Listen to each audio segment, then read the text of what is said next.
Good afternoon. My name is Pastor Corey Hunt. I'm the children's pastor at Providence Wesleyan Church. And tonight I'm going to talk to you about mental health treatment and its importance over the stigmas that you may face as a person who's suffering of mental illness.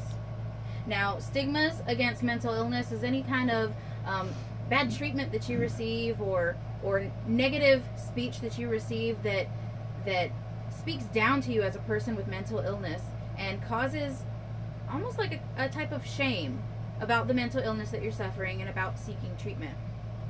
There are three main areas where I've noticed mental health stigmas that I'd like to discuss tonight, and that is religion, culture, and society. So first I want to talk about the area of religion.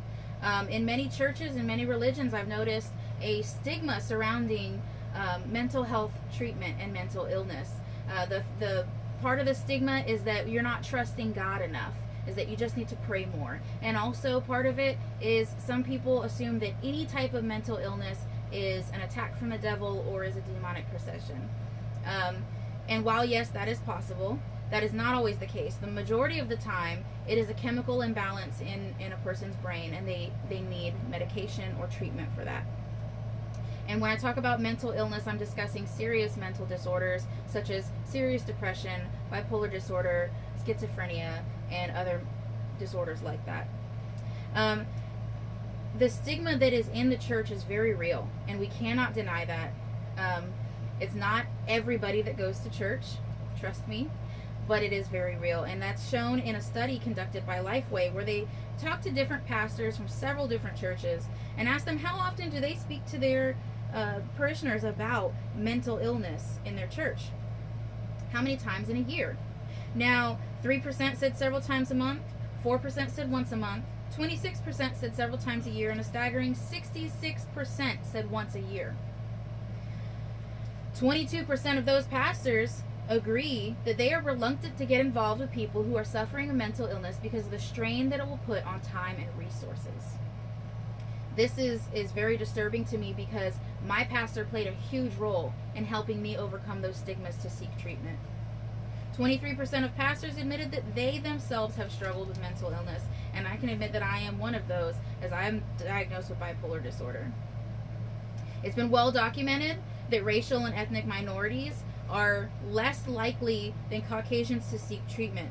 Many prefer a doctor of their own race, which is not always available to them. And it has been ingrained from their cultures to not trust medical professionals.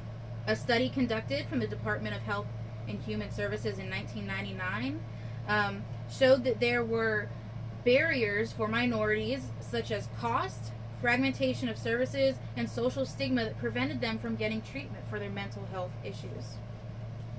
Many of these people are at a higher probability to be low income because minorities make up the majority of low income families. I myself am low income and I have Medicaid. If you're low income, you probably have Medicaid for insurance. Medicaid, as I've seen when I was off of my medication and suicidal, I called 17 different offices and none would help me as soon as they found out I had Medicaid.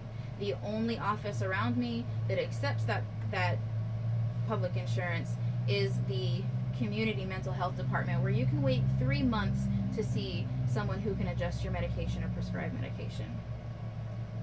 The last area I want to talk about is society.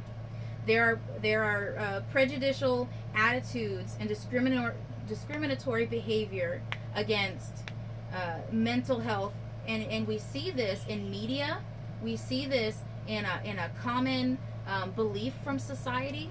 We see people making fun of people with mental illness. We see in media characters portrayed with schizophrenia that are just completely wild and off, and it gives a really negative light and a negative connotation to those serious disorders. Now, depression has been more spoken about and there's been a light shined on it, and it's more accepted by the younger community. However, serious disorders such as bipolar disorder, schizophrenia, dissociative identity disorder are less likely talked about and are more widely stigmatized. And that's not to say that depression is not serious, because it is.